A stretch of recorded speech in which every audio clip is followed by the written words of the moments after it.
All right, today I just want to do a very quick rundown of the Guilty Gear Strive second beta announcement. I know a lot of people are going to see it on Twitter or on Reddit or wherever, and they're going to see, that the playtest is happening and that the beta is happening, but they're not going to click on the whole article and see some of the changes. So I just want to make this video so that you don't have to read it yourself, basically, or maybe you don't have time to read it and you just want the gist of it.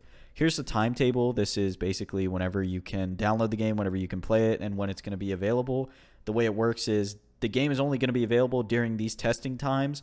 So once these times are over, it's going to be down, obviously.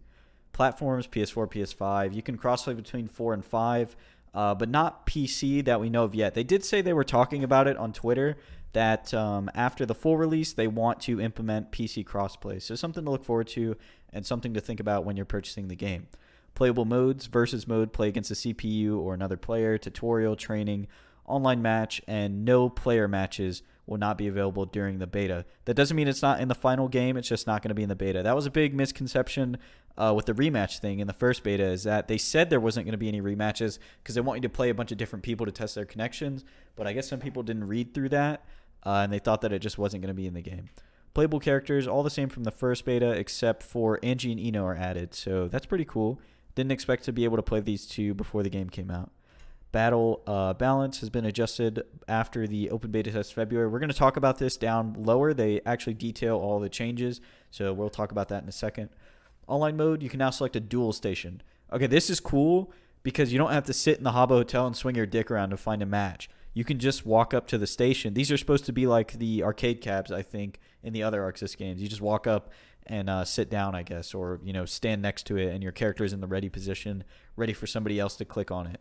And it seems like there's a ton of them, right? So there's a few down here, one right here. We can see a bunch on this floor, bunch on this floor. And then on this top floor, it's just a ton of them. I don't know if this is going to be a real floor, if this is just like a testing thing, but there's a ton of them up there. Rematch function has been added. So this was a big complaint on Twitter.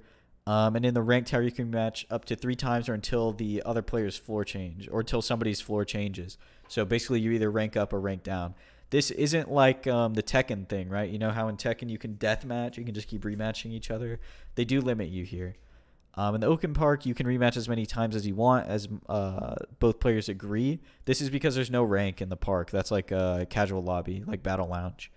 Other features of the lobby has been also improved. That's pretty vague, but hopefully it is improved.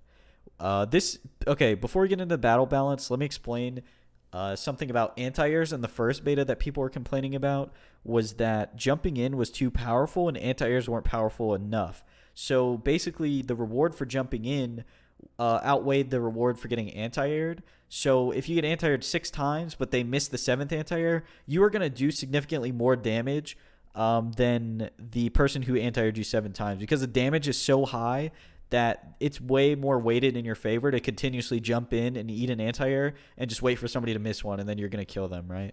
So let's see. When the same move has been used more than a set number of times in a combo, the opponent now falls faster. Aerial actions in general have been adjusted, adjustments for each character.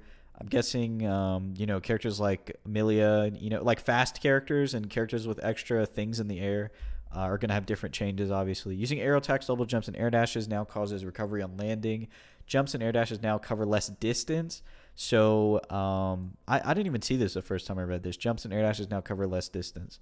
Pretty self-explanatory. Characters now enter an airborne state after a jump begins. So I guess you can catch them on the way up. I guess that's what that's supposed to be. I didn't know if that was a thing in the previous beta or not. Command normal 6P. 6P has been adjusted to work as an anti-air attack. I was using 6P as an anti-air on Giovanna in the first beta, and it worked pretty well. But I guess they adjusted it a lot, so let's read through that. The hitbox has been expanded upwards, and the hurtbox has been reduced. The attack is now active longer. Recovery time has been increased after blocking an attack while in midair. And the overall balance has been adjusted from general game mechanics to individual character abilities. So I think the big thing here is 6P, right? 6P is a general anti-air now, and for some characters it already was in the previous beta, but it's pretty good that every character is going to have it to an extent, hopefully, and maybe it'll stop people. I don't think it's going to stop people from jumping in as much, but hopefully it will. Maybe I'll stand corrected. We'll have to see when the beta comes out. More updates are implemented throughout the game, such as menu screens, maybe UI, maybe a little bit of UI. Online matches still has rollback, thank God. Imagine like we got to online matches, just said, the R code's fucking broke, rollback is too much for the servers, we're going back to delay. That shit would be godlike. 2 months, you can't cancel your pre-order on Steam anymore. That shit's crazy. MS refers to the ping, round response time between your opponent. This changes depending on your internet connection and distance between you and your opponent. The lower this number is, the smoother your match will feel, obviously. Rollback frames refers to the average number of frames rolled back during a set period of time. This number increases when the connection is poorer, and the display can become unstable when the number passes a certain point. When reporting your feedback or any errors occurred during online matches, please include these numbers. As a purpose of this beta is to connect or test the network again. Okay. And here's some notes. The beta can only be played during the designated time. Some of the game's content may differ from the final product, obviously, because it's a beta after all. Network connection is required even when playing offline.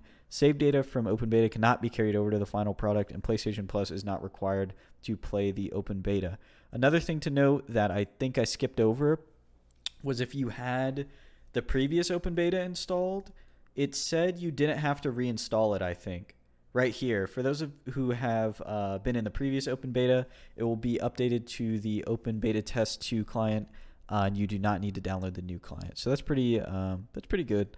I mean, it wasn't a big file anyways, but I guess they're just going to update it a little bit. And we're also going to see the character updates, right? Hopefully, the version from the arcade is the version that we're playing. The version that we're seeing on Twitter is what we're playing. So we can see the changes to like Potemkin that people were getting mad about, and like Leo and stuff. Anyways, I think that's it. So if you guys did enjoy today's video, please consider subscribing. And when this game comes out, I'll be making daily content on it. And hopefully while the beta is out, I'll just record a bunch of matches. And then I'll use that as footage until the game comes out. Hopefully. I don't know how viable that is because of how fast the games are. Because each set was only, a few minutes, maybe like 1 or 2 minutes for a set because the damage was so high. But now that you can rematch people, I'm sure it'll be a little bit longer. So we'll see. Anyways, thank you guys for watching, and I'll talk to you again tomorrow.